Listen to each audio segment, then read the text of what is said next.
you guys? Welcome back to my channel, or if you are new here, welcome. My name is Alegria. Today's video, I'm going to be giving you all of my top secret ways that I love to save money on clothes, and these can definitely be applied for like not clothes, but this is kind of like specifically with clothes in mind. But before we get into the video, I do need to give you guys a huge thank you for hitting 10,000 subscribers. I can't believe the day has finally come, and I feel like I'm still processing how many people that is, which I know like in like the big picture, like a lot of people have like a lot more subscribers than that, and 10,000 is kind of a smaller milestone, but I'm still really excited, and I am very happy to see like finally having people that come back to my videos and are always constantly showing love. So thank you guys so much. I really don't want to make this too long, but just know that I love every one of you guys who have subscribed. I seriously, like, it makes me so excited to see when people are like, oh, I just found your channel, I really like your videos, or this was so helpful. Like, it seriously makes my heart flutter like every single time I read one of those comments. So thank you guys so much, and I don't want to keep rambling, but just know that I'm seriously just so thankful and so grateful. So okay, now we can get into the video.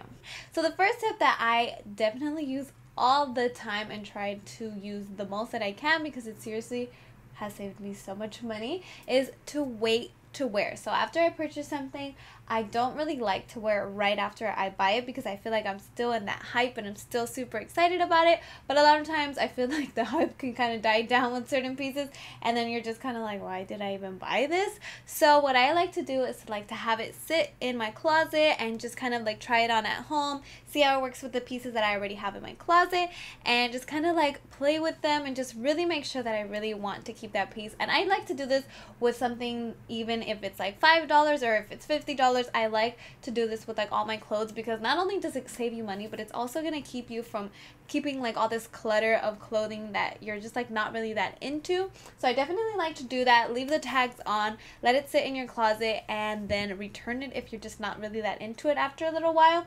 And I also love to shop at places that have really good return policies. They just make me feel a lot more comfortable about spending my money there, because I know at the end of the day, if I'm not in love with something, and I can always take it back and get my money back.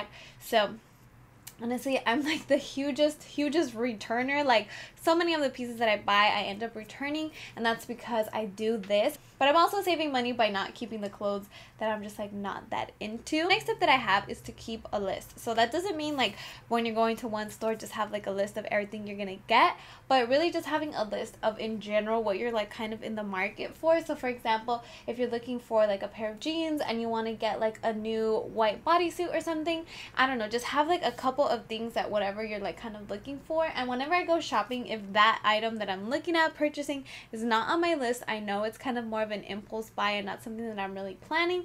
So in that case, I will try to like distance myself from it.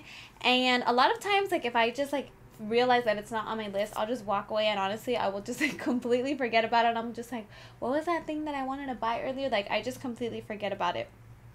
So that has been so helpful. I always keep a list of kind of like the things that I'm looking for or the things that I need in my closet, and honestly it has helped me out so many times.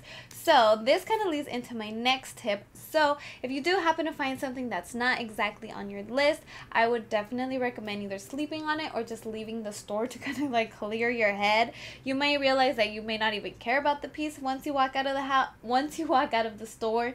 But like you can kind of realize like if you're really thinking about it, or if you're really just like wanting to get it after you leave, then you can probably go back. I personally like to leave like for the entire day if I can, and then I'll go back another day if I really want to pick that item up, because then I know like if it's actually worth an entire shopping trip for me to like drive back to the store, then that means that I really do want that piece. But like for example, I just recently got this bag that I normally don't spend like over $100 on a bag for sure, like not even like over $30. I really don't like spending on bags. So this was a total impulse buy. I just bought this. It was like $125 with tax, so it wasn't like insane. It's not like I was spending hundreds and hundreds, but it was definitely an impulse buy, because I didn't go into the store like thinking that I was gonna buy anything. I didn't go into like the center that I was going to thinking I was gonna buy something so expensive. So it was totally an impulse buy, and it was in Vegas when I went on my Vegas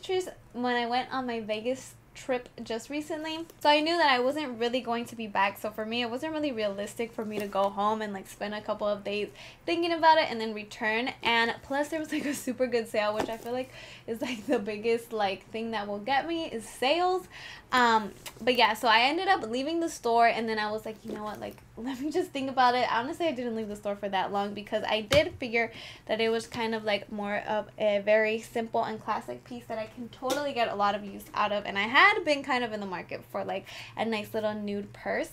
So I thought it was a perfect size and it wasn't too expensive, so I ended up getting that. But at least I took the time to like walk out of the store, clear my head, and really decide if I wanted to get it or not. I definitely like to do that because I feel like when you're in the store, sometimes you could just get really overwhelmed and super hyped and you just want to buy whatever you can and like whatever you end up loving at the moment. So that definitely always helps. So this next tip is definitely one of the newer tips that I've started using, and it's just to kind of keep in mind the cost per wear. This is something I just recently heard about, but it seriously makes so much sense. So it's kind of like just thinking about how much you're going to use it for the price that you're paying. So for example, I personally would rather spend $50 on something I'm going to be using tons and tons and tons of times than spending $20 on something I'm going to use twice, because if you use it twice, it's kind of like $10 per time that you wear it, whereas if you spend $50 and you use it like 10 times plus, that's like 50 cents every time you wear it, and then it just goes down every time you wear it. So for me, I really don't mind actually like investing in basics, and that's not to say that I don't like buy cheap basics. Like for example,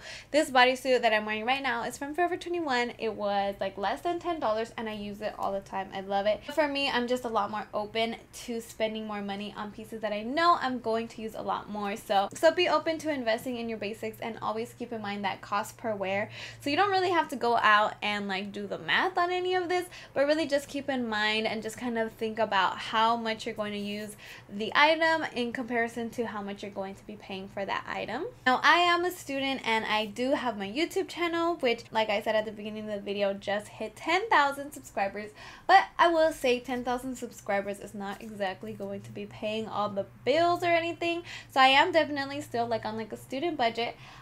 So I do not really like to spend a lot on trends, and if you are like me and you're trying to stay on a budget and you're trying to save money, I definitely would not recommend spending a lot on trends. Now, I'm sure there's people who love to go to like designer stores and like spend thousands of dollars on like very trendy pieces, but for me personally, if I do decide that I'm going to try out a trend, I'll probably even stay away from like Urban Outfitters or Nordstrom and just stick to like fast fashion retailers like Forever 21 or like your local fashion boutiques if you do want to try out a trend, because the likelihood of that staying in style and for you to get like a lot of use out of it is really just not that likely. So for pieces like maybe like a leather jacket, a denim jacket, a good pair of denim jeans, a good like plain simple bodysuit, those are pieces that I would definitely like be a lot more open to spending more money in. But if it's something like a fringe top, or I don't know, like just something crazy that's a lot more like trendy and very seasonal, I would definitely try to stick to the more budget retailers. The last tip I have for you is to use all of those websites that just help you shop online. So websites like Honey and eBay, those are websites that are not only going to be giving you money back on like purchases that you're making. So like if you go to Sephora, I think they have it for Target. There's like just like a bunch of different retailers that they work with, and they will give you money back based on how much money you spend at that retailer. Plus they also do help to give you a good coupon code. So they have like a database of different coupon codes that other users are using, and then they can give those coupon codes to you to then save money. I literally have done this so much, especially on Forever 21. It always just kind of gives me this random 10% off code, 15% off 20, and you know all of those dollar bills count. So honestly, those have helped me so much.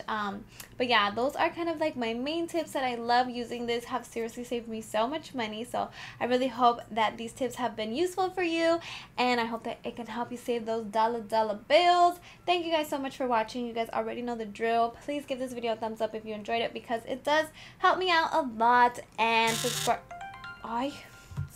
if you have not already, and I will see you in my next video.